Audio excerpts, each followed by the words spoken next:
আমার ধারণা উত্তম কুমার নারী মন খুব ভালো বুঝতেন। কথাটি অভিনেত্রী দিতিপ্রিয়া রায়ের। মহানায়কের শতবর্ষে দিতিপ্রিয়ার কলমে উত্তম যাপন। Hi everyone, welcome back to my channel Anjana Anjaniya. বন্ধুরা, তোমাদের সকলকে আমার এই ছোট্ট ইউটিউব চ্যানেলে স্বাগত জানাই। প্রয়াণের পর ৪৫ বসন্ত পেরিয়েছে, কিন্তু আজও আমাদের বাঙালিদের মননে উত্তম কুমার আবেগ এতটুকুও অমলিন হয়নি। মুখে গোঁজা সিগারেট, তার অনস্ক্রিন অ্যাটিটিউড, আমার চোখে উত্তম কুমার ঠিক কেমন, সেই অনুভূতি শব্দে ভাষায় প্রকাশ করতে পারবো না। ওর হাসি, চাহনি, কারিশমাটিক ব্যক্তিত্বের অধিকারী এত সুদর্শন সুপুরুষ খুব বিরল, বিশেষ করে আজকের দিনে। অরুণ কুমার চট্টোপাধ্যায় ওরফে উত্তম কুমার টালিগঞ্জ স্টুডিও পাড়ায় তখনও যেমন একমেবা দ্বিতীয়ম ম্যাটিনি আইডল ছিলেন, আজও তেমনই রয়েছেন। কারো কাছে তিনি ভালো বন্ধু, কারো ভালো দাদা, কারো ভালো প্রেমিক, কিন্তু গোটা জাতির কাছে তিনি স্বপ্নের নায়ক, মহানায়ক উত্তম কুমার।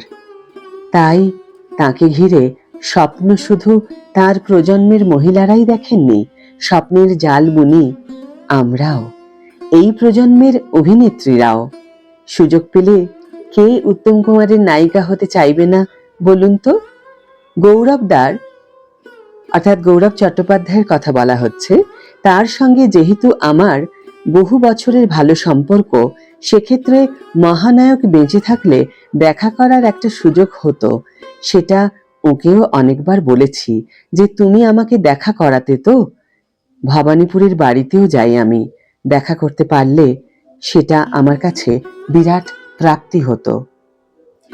আমাকে আরো বেশি করে মহানায়কের প্রতি যে বিষয়টি আকৃষ্ট করে সেটা হলো অভিনেত্রীদের সঙ্গে কি সুন্দরভাবে স্ক্রিন শেয়ার করতেন উনি। আমার ধারণা উত্তম কুমার নারী মন খুব ভালো বুঝতেন। কোনোদিন যদি ওর সঙ্গে অভিনয় করার সুযোগ পেতাম, সেটাই হতো আমার কাছে পরম প্রাপ্তি। তাই আলাদা করে ওর কোনো ছবির কোনো নায়িকার জায়গায় নিজেকে ভাবতে পারিনি।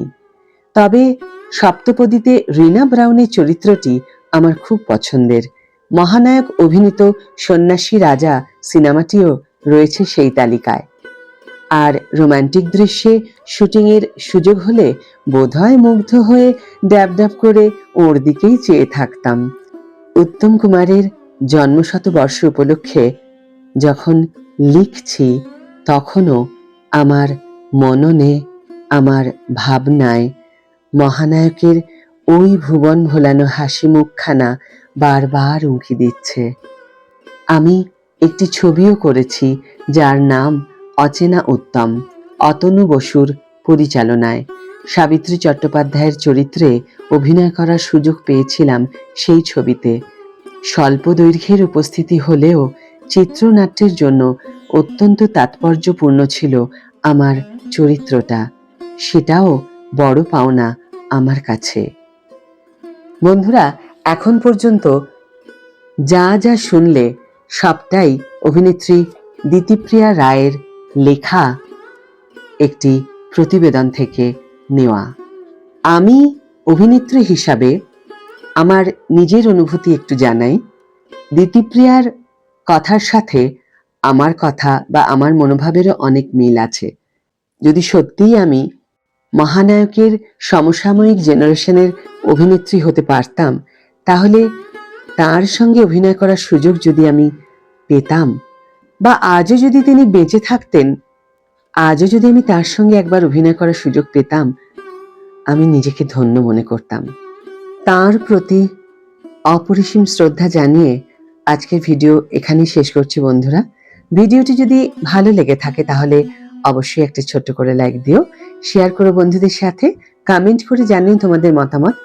যারা এখনো আমার চ্যানেলটিকে সাবস্ক্রাইব করনি তারা অবশ্যই চ্যানেলটিকে সাবস্ক্রাইব করে আমার পাশে থেকো, আর যারা অলরেডি সাবস্ক্রাইব করে দিয়েছো তাদের জন্য আমার অনেক ভালোবাসা এবং অনেক ধন্যবাদ। আজ তাহলে বিদায় বন্ধু, দেখা হবে পরের ভিডিওতে। ভালো থেকো, সুস্থ থেকো, সঙ্গে থেকো।